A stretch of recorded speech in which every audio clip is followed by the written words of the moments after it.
Yeah, so it's been a while, but I thought it was very important to talk about this on camera. And also because normally when I do reviews now, I put them on the crowdfund, so the likes of Ko-fi and Patreon, which we still do. The reason I did that was simply put because the review videos were getting single digits, and whilst I really enjoy doing reviews, I think it also kind of diluted what this channel is about. Now, why am I making an exception to this rule? Obviously, if you've seen the title of this video, you probably have an inkling, but there's a little bit more to it, as I think you can imagine. So yes, I am going to talk about Coyote versus Acme, and as you might expect, we are talking about a lot more than a Dave Green directed, James Gunn scripted Warner Brothers film. No, because there is more to it, isn't there? So, yes, you may or may not have remembered a year or so ago where there was, actually, might have been longer than that. Who knows? I'm not good with time. But there was this film. It was completed. Coyote versus Acme. And as the name suggests, it's kind of a parody of a courtroom drama in which Wile E. Coyote sues the Acme Corporation for their defective items. And it's loosely based on I think there was like I think it was a news or a magazine article that was the parody source of it. And before people go like, "Oh, that's a bit cynical," it's like, well, Space Jam was based on an advert, so mind your neck in a bit. Yeah, thanks, Straw Man. Um, but yeah, it's so on the surface, this is a pretty simple thing, pretty open and shut. It is about, like I say, Waliko trying to prove this, and Will Forte plays this down and out lawyer, and his law firm is in effect tasked with going up against John Cena, who I didn't see throughout the whole film. Let's get that joke out of the way. And yeah, and this whole sort of trial and conspiracy, and it all was bigger than you expect, blah blah blah. Plus, there is a sort of because again, Who Framed Roger Rabbit is inevitably going to get referenced in this. So yes, it is that whole thing of cartoon people and characters alongside human characters, and I've got to say, it is done really, really well, and that I think where this film is incredibly clever is that the meta jokes are played almost completely straight.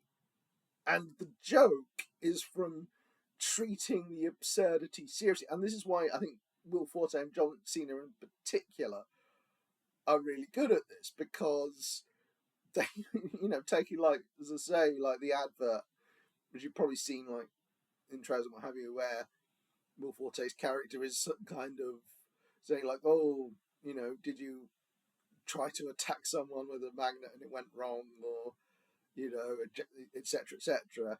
And like John Cena is just doing like perfect bad guy wrestler, straight down the middle, like the straightest straight man, but it's perfect because it plays off so well off the zaniness. And I think this is the thing. I think the best performers know where they fit in with it. So obviously, again, the touchstone with that is like Michael Caine in Muppets Christmas Carol, where he is just playing a brilliant version of Scrooge. Whereas, say, Tim Curry, Muppet Treasure Island, he's Tim Curry, he's wacky and zany, and he fits right in with the Muppets in a completely different way. And neither of those is wrong. They fit the story that they're in. And likewise, the human characters in there. Eric Bowser also gets a live action cameo, which was kind of cool. And obviously, for those of you who don't know, he's the current voice of Bugs Bunny, among others. He's got something like 6 voices he does in this. Really good, fantastic. I forget the name of the woman who does like Granny Others. Also seamless. But yeah, no, the cast is really good. Louis Guimon's in there. I love him. He's fantastic. Love him. Yeah, no, just really good. And the pacing is fantastic. Now, I mean, there's been some criticism in terms of the art style and kind of the sort of not quite 2D computer thing being a little bit uncanny, and I can see it, but it didn't bother me. I think it's one of those things you start watching and it's fine. It fits with what you're watching. I'm not bothered. For people, like as I say, who might be more purist, that might put them off. That's up to you. And yeah, and then like I say, it's not going to be for everyone, and you could argue it's quite niche for what it is, and you know, not really for, a bit too adult for kids, maybe a little bit too silly for adults. I wouldn't say so. I think it's a good, straight down the middle family film, and given the circumstances, which is the other bit I want to talk about, you know, I went to Cinema City in Norwich, so shout out to them, and it was really good. I really enjoyed it. I had a fantastic time, and if you get the chance, I personally recommend watching it in the cinema. I think it's time to talk about the reason why. Now, of course, Warner Brothers wanted this film shelved for tax purposes, and there was a big campaign, release Coyote versus Acme. Everyone was getting in on it, lots of shares. I mean, I did my bit, but you know, nowhere near the level a lot of people did, and they were relentless. And it was great to see. But here's the test for you, because I'm going to say something, and this might annoy some people.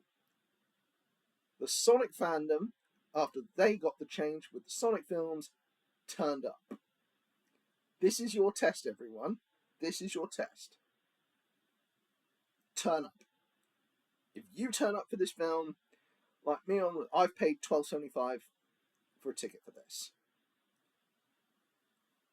Now, one $12.75 ticket is not a lot in the scheme of the $50 million that Ketchup Entertainment paid to distribute this film. However, 10 people going at $12.75 is 100, you know.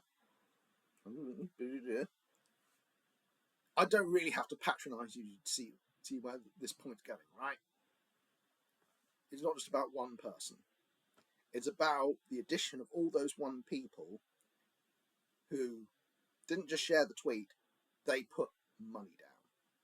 The reason that you got Sonic 2, that you got Sonic 3, that Tika Sumpter was on the poster, that Colleen O'Shaughnessy got a credit on a poster, is because fans asked for it.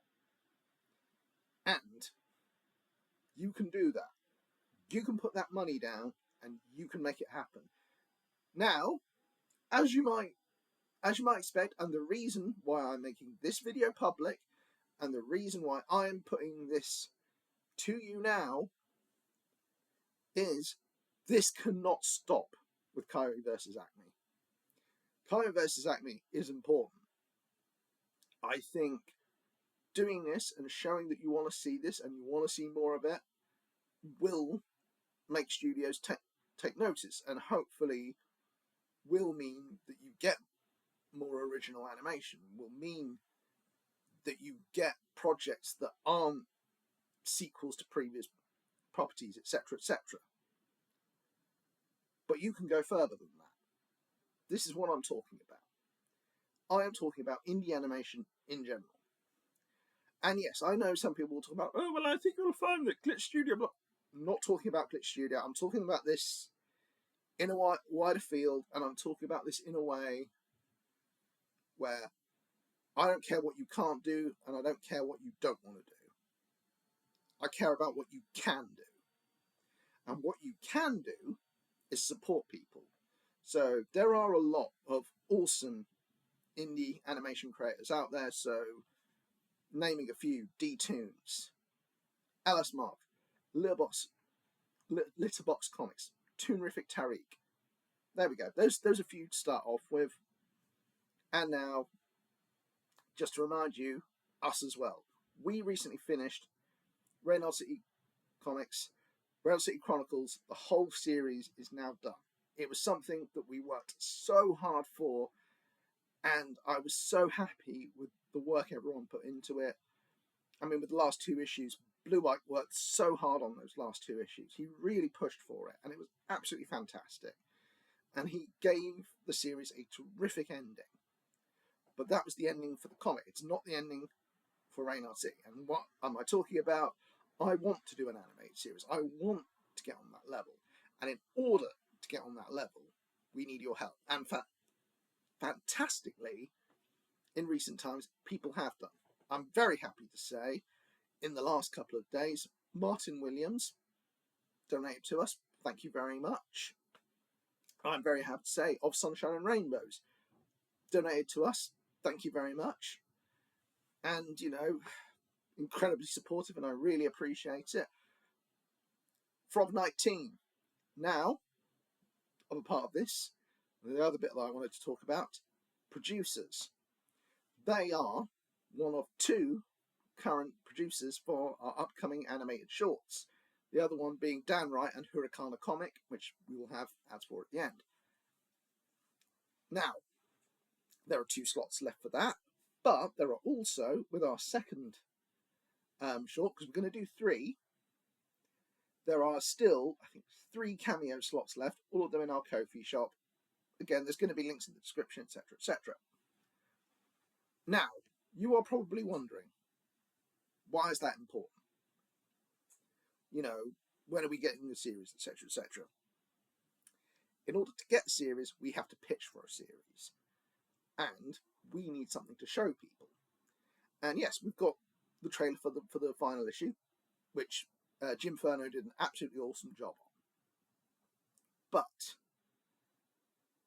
that's not it. We don't want to stop there, because we want to pitch the series. Now, in order to pitch the series, it's probably sensible to give people an idea of who the characters are. And in order to do that, we are going to do 3 introductory short trailers. So the first one will be for AK Girl. We have all the cameo slots done for that. The second one will be for Wonder Vixen, and the third will be for Hyperop. And all of them, in conjunction, in effect, will kind of make up the pitch for the series. The idea of where the characters come from, what the threat is, and what the series would be going forward. And that, sent out to a company, would mean we can make a pilot. And the pilot, if successful, would become a series. Now, what would be absolutely incredible is if we could do that on our own, and, you know, with enough money we could. But what might be more practical is if we do this alongside a company, and it would be easier to pitch to a company, which we have talked about in a previous video. We could do that with something to show them, you know, a script as a start, a comic as a start, but having actual animation, actual voice acting, etc., etc., that'll work better. And I'm really happy to say we have some more people on board that are helping with this. So Z-Cher Aime, who produces Captain Zero, Cutting Edge Animation, is voicing Dr. Anti for us. Terrific. Really good voice actor, really good creative inspiration, and again, another person worth checking out. We've also got Van Hikari's coming on as Sensei Mike. Original voice cast is there. Jim Furno back on animation. So, you know, we've got a really good team, but we can do more. And we can do more with your help. So there's a few things. So at the minute we're doing AK August. We've still got a couple of videos to come. And yeah, we are very close to hitting the 500 subscriber mark. So subscribing to the channel, if we can hit 500 subscribers by the end of the month, that would be amazing. We are 50% of the way on our animated shorts goal. So if you donate to that, absolutely incredible. But liking videos, sharing videos, telling people about this, you make a difference. And like I say, the reason I wanted to talk about Coyote versus Acme, and the reason I wanted to share this video, is not just to say that I really like the film, and I really enjoy the film. I want to talk about this. I want to talk about how you have the power to make things happen. You probably don't believe it, but you do.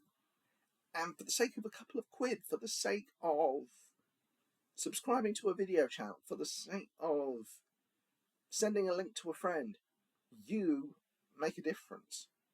And that's cool. And that is the world we live in now. Yes, it's very difficult. Yes, it's very competitive. Yes, a lot of people are having this same idea and we have to work for it. Absolutely.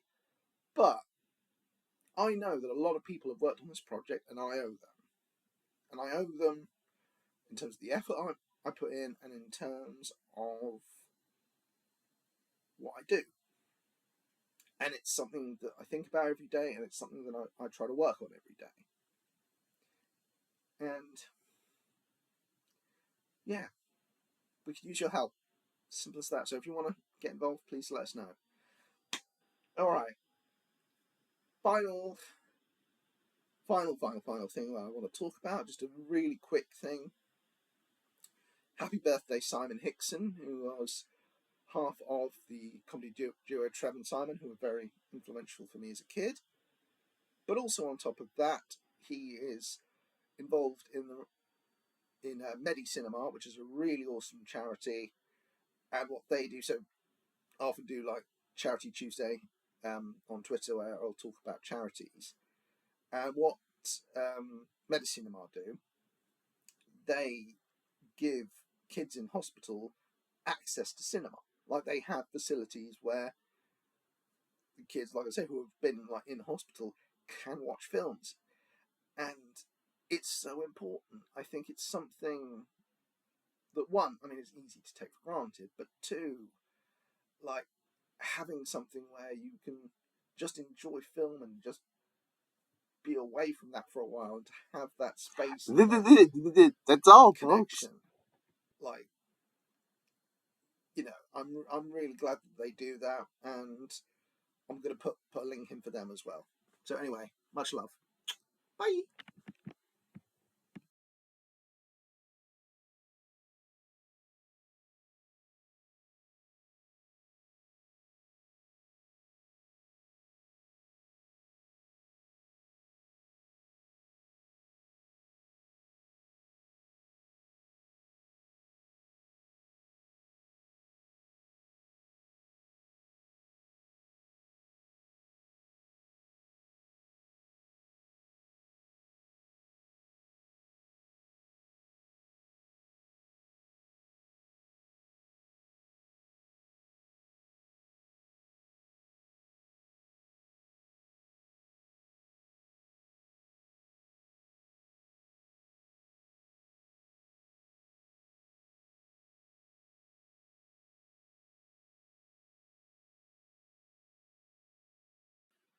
That's all, folks.